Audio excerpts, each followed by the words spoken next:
इस वीडियो में बात बंगाल सियासत की, क्योंकि अब ममता बनर्जी की महा मुश्किल का दौर शुरू हो गया है। भाजपा के ग्रीन सिग्नल के इंतजार में 20 से ज्यादा सांसद आए गए हैं। काकोली घोष का इशारा समझ आना चाहिए कि आखिरकार ममता बनर्जी का मुश्किल का दौर क्यों शुरू होने जा रहा है। पहले तो वो चुनाव हारी, अब सांसदों और विधायकों को और जो उनके पार्टी के अंदर लोग थे जो कभी नजरें नहीं उठाते थे, आज वो खुले तेवर में ममता बनर्जी के सामने बोल रहे हैं और ममता बनर्जी कुछ नहीं कर पा रही हैं। आखिरकार क्या करेंगी ममता बनर्जी, ये आज हम समझेंगे। नमस्कार, आप देख रहे हैं न्यूज़ 18 का डिजिटल प्लेटफॉर्म और मैं हूं आपके साथ श्रुति श्रीवास्तव। टीएमसी के भीतर एक बहुत बड़ा राजनीतिक विस्फोट होने की आहट सुनाई दे रहा है। बंगाल की सत्ता हाथ से जाने के बाद ममता बनर्जी की महा मुश्किल का दौर शुरू हो चुका है। टीएमसी को जल्द ही बड़ा झटका लग सकता है। विधानसभा चुनाव में भाजपा से परास्त हुई ममता के अच्छे दिन कभी लौट भी पाएंगे, इसमें संदेह का बीजारोपण हो गया है। सत्ता की हनक गई, समर्थक साथ छोड़ रहे हैं, पार्षद भाग रहे हैं और अब सांसदों विधायकों के भागने की सुबुगाहट शुरू हो गई है। तो कौन है टीएमसी सांसद काकोली घोष जिसने ममता की नींद उड़ा रखी है? विस्तार से आपको बताते हैं। दरअसल बंगाल में बदलाव हो गया है। अब बदलाव के दायरे का विस्तार हो रहा है।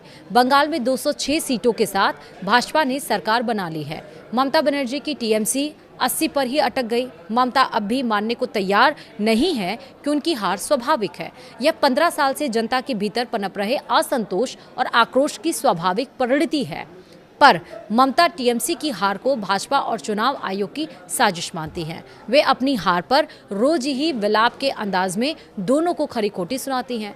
अब तो हालत ये हो गई है कि टीएमसी के उनके साथी भी भरोसेमंद नहीं रहे। नगर निकायों के पार्षद थोक में इस्तीफा दे रहे हैं। टीएमसी के ज्यादातर सांसद और विधायक भाजपा के संपर्क में हैं।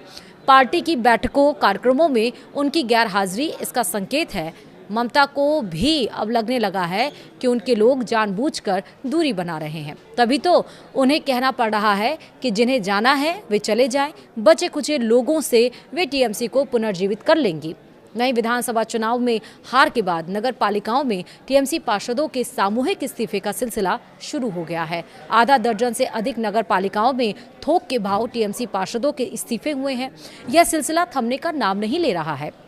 फाल्ता सीट पर आए नतीजे के बाद डायमंड हार्बर में भी पार्षदों के इस्तीफे का दौर शुरू हो गया है। पार्षदों के इस्तीफे की शुरुआत उत्तर 24 परगना जिले के भाटपाड़ा से हुई थी। कुल 35 में 30 पार्षदों ने एक साथ इस्तीफे सौंप दिए और इसी तरह हाली शहर के 23 पार्षदों में 16 ने एक साथ इस्तीफा दे दिया।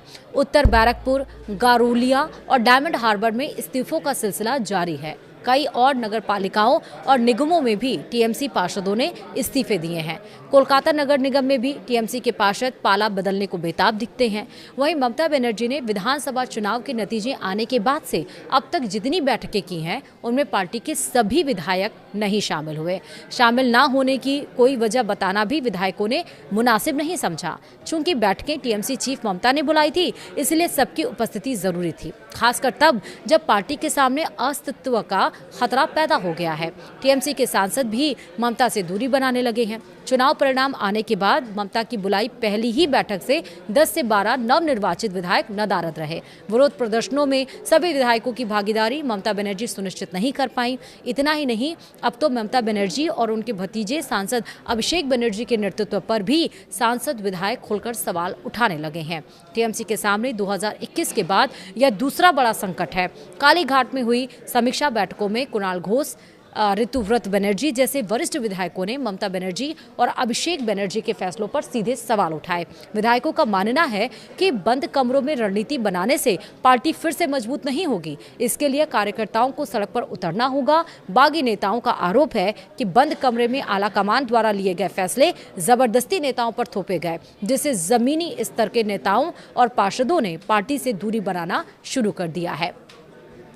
वहीं टीएमसी के संकट को इससे भी समझा जा सकता है कि ममता ने 4 बार की सांसद काकोली घोष दस्तीदार से लोकसभा में मुख्य सचेतक का पद छीनकर कल्याण बनर्जी को दे दिया। इससे काकोली की नाराज और ज़्यादा बढ़ गई, और या फिर यूँ कहें कि काकोली नाराज हो गई। ममता का यह फैसला उन्हें पार्टी के भीतर अपना अपमान लगा। भाजपा ने उनकी नाराजगी को भुना लिया। केंद्र सरकार ने काकोली को केंद्रीय औद्योगिक सुरक्षा बल यानी कि CISF की 22 श्रेणी की सशस्त्र सुरक्षा मुहैया कराई। इंटेलिजेंस ब्यूरो की थ्रेट असेसमेंट रिपोर्ट के आधार पर उन्हें यह सुरक्षा दी गई है। सांसद काकोली घोष दस्तीदार ने अब TMC के लिए राजनीतिक रणनीति बनाने वाली IPAC के खिलाफ आवाज बुलंद करते हुए जिला अध्यक्ष पद से इस्तीफा भी दे दिया है। काकोली की नाराजगी सामान्य बात इसलिए नहीं है कि यह सांसदों में भगदड़ का संकेत हो सकता है। उनकी तरह और भी कई सांसद हैं जो पार्टी नेतृत्व से नाराज हैं। TMC के एक सांसद की बातों पर भरोसा करें तो आने वाले कुछ दिनों में ममता बनर्जी को जोर का झटका लगने वाला है। लोकसभा में TMC के अभी 29 सांसद हैं। लोकसभा में सर्वाधिक सांसदों वाली विपक्ष की यह दूसरी पार्टी है, सर्वाधिक वाले विपक्षों की। और पर अब यह स्थिति बदलने वाली है। भाजपा से ग्रीन सिग्नल मिला तो झटके में 20 से 25 लोग पाला बदल सकते हैं। कल्याण बनर्जी, अभिषेक बनर्जी और अन्य 1-2 सांसदों को छोड़कर बाकी को साथ लेने के लिए भाजपा तैयार है। चर्चा है कि अगले ही महीने भाजपा इसे मूर्त रूप दे सकती है। वहीं लोकसभा में अभी भाजपा के 240 सांसद हैं। बहुमत का आंकड़ा 272 का है। अगर TMC के सांसद टूटकर भाजपा के साथ जाते हैं तो भाजपा सांसदों की लोकसभा में संख्या बहुमत के आंकड़े के करीब हो सकती है। अभी केंद्र में भाजपा के ही नेतृत्व में सरकार है, लेकिन अकेले बहुमत न रहने के कारण उसे NDA के साथी दलों के सहारे सरकार बनानी पड़ी है। तो एक तरफ तो चाहती ही है सरकार कि उसकी बहुमत हो जाए ताकि आगे चल के कोई फैसला, जैसे कि अब महिलाओं को आरक्षण देने की बात थी कि लेकिन पूर्ण बहुमत नहीं था इसलिए वो बिल पास नहीं हो पाया, तो बीजेपी तो चाहती ही है। लेकिन अब देखना है कि ममता बनर्जी अपने सांसदों विधायकों को जो बागी तेवर दिखा रहे हैं उनको कैसे रोक पाएंगी, और या फिर जिस तरह से ममता बनर्जी रिएक्ट कर रही हैं कहीं उनका रिएक्शन उनके ऊपर ही भारी ना पड़ जाए। आपका क्या सोचना है मुझे कॉमेंट में बताइएगा। फिलहाल वीडियो में इतना ही। नमस्कार।